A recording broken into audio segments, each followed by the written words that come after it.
Hello everyone, Matt here from Flight Club. Today we're presenting on Airtime, Hobbs Time, and Flight Time, and going over the difference. The reason we're putting together this presentation is there have been many questions from pilots because flight time can be a little bit confusing if you're not used to it. Many of you have just flown at flying schools and are very familiar with Hobbs Time, but we'll go through it and show you that it's not that scary and not that different. Airtime, as you all know, is the time that your wheels leave the ground till the time that your wheels touch the ground. You'll need to record this every flight, and you'll need to enter this in the journey logbook every flight. You'll also be asked to enter this on Flight Club. Hobbs time is calculated using the Hobbs meter. So, like I said earlier, if you've flown in a flying school, you should be fairly familiar with this because many of the flying schools use this meter.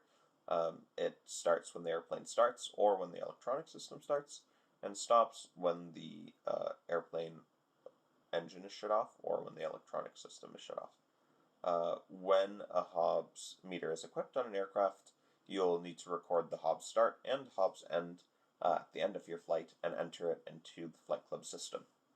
You can see a picture of what it looks like on the Flight Club system in the bottom right corner.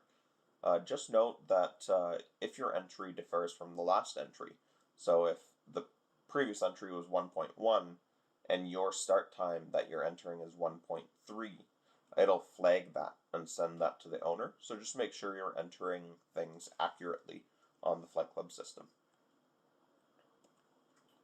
Now flight time. Flight time is the one that people get confused on the most.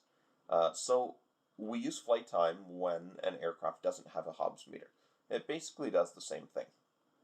You'll write down the time that you start the aircraft, and you'll write down the time that you shut down the aircraft.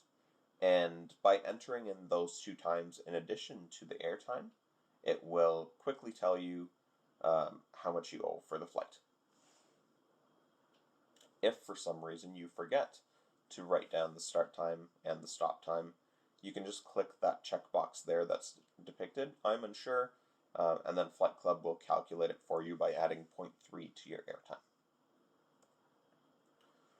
So, for checking out, just make sure you're closing your flights within 1 day,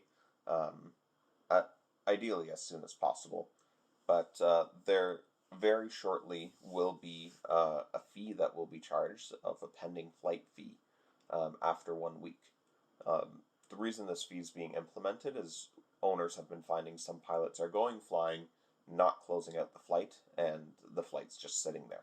So please make sure you close out your flights. Thank you again. Hopefully this is helpful, and send us any questions you may have.